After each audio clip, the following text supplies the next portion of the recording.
I'm back again. Not shaving for a little while too. See how far it goes. It's still so gray you can't barely tell anything's there. And what did I do today? Got up, had a shower, went to Canadian Tire because I had to get oil, and I got a new bag for my electric tools for the what do you want to call it? Brain dead. The little circular saw and the jigsaw because the bag I had before exploded. Zipper went, so I had to get a new one. Um, got a bag big enough to put the Makitas in, but not sure we're going to put the Makitas in yet. I'm just adding the tools that I use in the yard around the house, the electrical ones. Doing that. Oh, yeah, and power tools. Yes, I forgot one yesterday. So we have a circular saw. Oh, no, forget that. We have a table saw, talking big tools. We have a table saw, band saw, chop saw, and an industrial drill press. That's the one I forgot about. That one is as tall as me. Used to have a small one. Dad traded me a big one. So I've got the big one now. Actually, I may get the small one later too. Hard to say. See what happens to that. It's at Dad's house. No one's using it. Might as well grab it. Dad passed away last year, so his tools are open. I don't want the young kids to take them because they'll destroy them or sell them. They're actually pretty good. Hate to see them go. And there's some tools I want that were my grandfather Mortimer's because that's the house my mom's in. So I want to grab those too if I can. I know my cousin grabbed a whole bunch, but does he appreciate them? Hard to say. But we'll see. I'd like to keep the good tools where they belong with someone who will use them and appreciate them. What else? Oh yeah, today worked back on the yard again. Finished. I did finish the fence yesterday, but on the other side, that's the fence I don't normally look after, but it's our neighbor's fence. Starting to get old. Not too bad. He's done maintenance on the other side to keep it together. But I did put a 2x3 on it, reinforced it using the little impact wrench, impact drill, whatever you want to call it, to put in a whole bunch of screws in the back, hold it together better. Cut it down to fit. So I took out all the tools and it took a few minutes. Not too bad. Also, that's done. The other part of the fences look pretty good. So I think I'm good there. Now, the next job is going to be fun because Luna's dug the whole yard up. It looks like freaking lunar scape. It's all holes and everything else. Looks like meteorites hit it because she likes to dig. But that's okay. I don't care. Next task on the back is to build a fence around the garden area that I want to do. And a couple of years ago, we put in plastic below the soil, which was stupid. So I'm thinking supposed to work on the bathroom next week, but I don't think so. I'm going to delay that till summer. Probably rotor till. We have a rotor tiller. It belongs to one of our weed eaters with an attachment, so I'll probably rotor till the whole thing next week. Clean that up because I want to get all the plastic out and flatten it out and all that crap. And then hopefully put a little fence around that because if I can put a fence around to keep Luna out, that would be good. And then we can start planting in it. It's starting to get warm enough. Not perfectly warm enough, but if we dig it up properly now, we'll be good. And the more we clean up, the better. That means I can get a trailer and haul all the green crap out of the back. And then I got to look into the shed, which I'll probably do next week too. This week, did a bit of yard work, cleaned the front. Power washed. Actually, last year I fixed our power washer. The pump died. So went to Princess Auto. They actually had replacement pumps for like $200. Can't remember. Or 150. I don't remember the price. Actually, it's better than the pump we had before. Only thing it's in a weird spot, so it's hard to pull it across the ground. I might have to put bigger wheels on the pressure washer. Also tuned it up last year.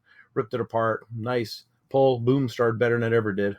Actually, it starts immediately now, which is kind of nice. Actually, I did rebuild the gas lawnmower too last year. Used to always have to prep it with carb cleaner and all that crap, but not anymore. Change the oil, clean all the stuff, replace the spark plugs, did everything you can to it. And they run well if you tune them up. It's not that hard to do. Unless you don't know how to use tools, unless you don't know how to read a book, unless you don't know how to use YouTube, which I'm sure most people do. But I know most people are too chicken to do that stuff. It's like, for example, how much do you pay to get your brakes done? Changing a brake line, I can do. My mechanic did it last time because he changed my bearings because I didn't want to do that job. But I still got to take it in because I got some oil. It's a Dana 30 in the front of my Jeep, and I've got a small little oil leak. There's a shop down the thing that'll do it for about 200 or $300, which isn't too bad considering you got to take the axles apart. It's about an hour per side, I think. The guys who know what they're doing, it's pretty quick. You unbolt it, slide in the new thing, boom, fill the oil. I charge probably about 2 hours, 2.5 hours. Parts are cheap. It's only 2 rubber seals. Be nice if people, when they build axles, build a better design, but this design has been around for probably 100 years, so what can you say? It works. Where'd I go in that rant? Oh, we're talking about the vehicles. Do brakes on your car. If you got shoe brakes, yeah, they're a pain in the ass, and even people who know how to do them don't like doing them. I don't blame them. I hate doing them. The van has them in the back. Probably should open them up and look at them. But anyways, most cars use front brakes more than anything else today. So you probably change your fronts about 4 times before you change your backs.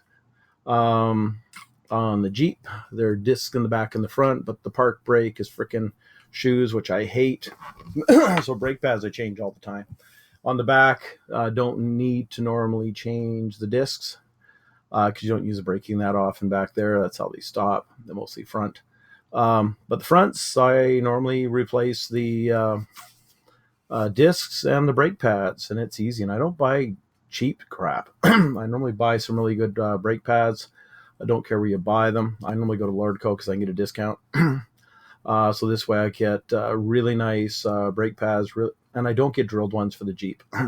Some people do, but the problem is they cause issues when you're off-roading. I don't want those issues. I do get good ceramic brake pads for the front and the back. One thing I found that's weird on the Jeep is the back ones go quicker because Jeep actually put semi-ceramic with metallic in the front. This time I actually, in the front, I put on these new hybrid, which is an combination, which I will never put on again. They are better, but what I found on Lily's car, they squeak. I haven't put them on my Jeep yet. I've got a spare set. So when I put them on, I'm going to suffer for probably about a year. I go through brakes pretty hard. If you can change them, well, why not? Just abuse the crap out of them. Oil changes are easy. Just got to find a warm day. Not where I'm going to freeze my butt on the concrete yet, but probably in a couple weeks. That's not too bad. It's about an hour's worth of work. Yes, I could take it in, but I don't trust people on my car. I got a mechanic I trust, and I got to trust his drive shaft people. I'll do that in a couple weeks for the axles. But I do what I can on my cars, and I do what I can around the house.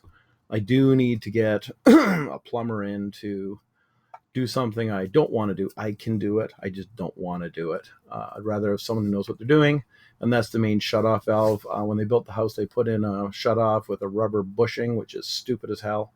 I should never have done that. Should have been a brass bushing, like you do in the main water thing. But anyways, when I get someone to come in, that'll probably cost me about $200, $300 worst case, to replace the washer, and I want to shut off right after it. So basically, you're going to have the main shut off, go to the water regulator. From the water regulator, then you go to the shut off that I want, and that's the one I'll use all the time. I don't need to use the main one. Rather leave it alone. Only use it when I absolutely have to, and I only need to touch it when I use replace the water regulator, which I normally probably get a plumber for that one. I think I've replaced it once here. That was a long time ago. But the problem I have in my house is a lot of the old houses had this PVC pipe coming. Thank God it's cold water. PVC pipe will last with cold. But I do have a very small, slow leak, which I've patched to the best I can until I get the water turned off in the kitchen. I've sealed up best I can, but on a brand new pipes. But I got to get the water turned off in the house to do that. So I'm going to talk to my neighbor. She's got a brother-in-law or brother who's a plumber. See if I can get him lined up. Or if any of our friends are nearby, like Marco, give me a call. I never talk to you anyways, because as soon as your girlfriend buggered off from the company, then, didn't see them in.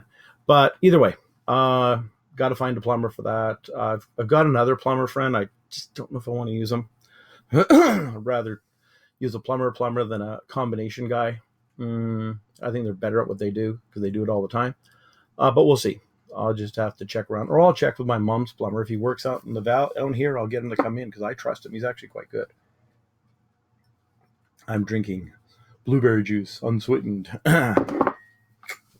Okay, what else? I'm taking a break because I don't want to be outside anymore. I've been out for about an hour or so, working on the fence. But what can you say? That's my rant today. Got any ideas for me to talk about it? Go for it. I will get back into... actually, tomorrow's going to be fun with the cat. She's going to hate me. She's going to go get fixed. Thank God. So I got to drop her off at the vet before 8 in the morning and get back to work. And then probably around 3 or 4, I'll bug her off and go grab her. She's not going to be happy. She's going to be a cone head for a week, I think, or 2. I don't know. I can't remember. Last time we took a cat in was a long time ago. That was for our cat named Elby. We named after our friend. No, it was actually Casey. Elby was before then. Elby was a white cat. Sunny was the gold cat. Got rid of them because Sam was eating the fur. And then we had Casey. Stands for Ken something. And that cat died quite a few years ago. But I lived around 15, 16 years. Not too bad. But now we have another cat we've had for a couple of years, which I don't want to pay to get it fixed, but the Sam's cat, so she's paying to get it fixed, which is good. So she'll get paid for that. And then probably a month later, I got to take Luna in to get her fixed. I don't want any puppies or cats. And then after that, that'll be good. Because I don't like seeing the dog going through heat. It's not good. She's gone through it second time, and it's pretty tough on her, so don't want that. She acts a bit strange, but that's okay. So the dog will be fixed. Doing a lot of work around the house, not eating at restaurants, which is good. No drinking pop, period, which is good. I went grocery shopping and forgot to bring laundry soap, which is stupid. I got to go back on again. Really don't want to go back on, but whatever. Not a big issue.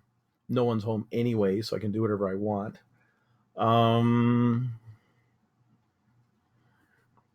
That's it. I'm bored. That's why I'm here recording a video. Nothing better to do. Talk to you later.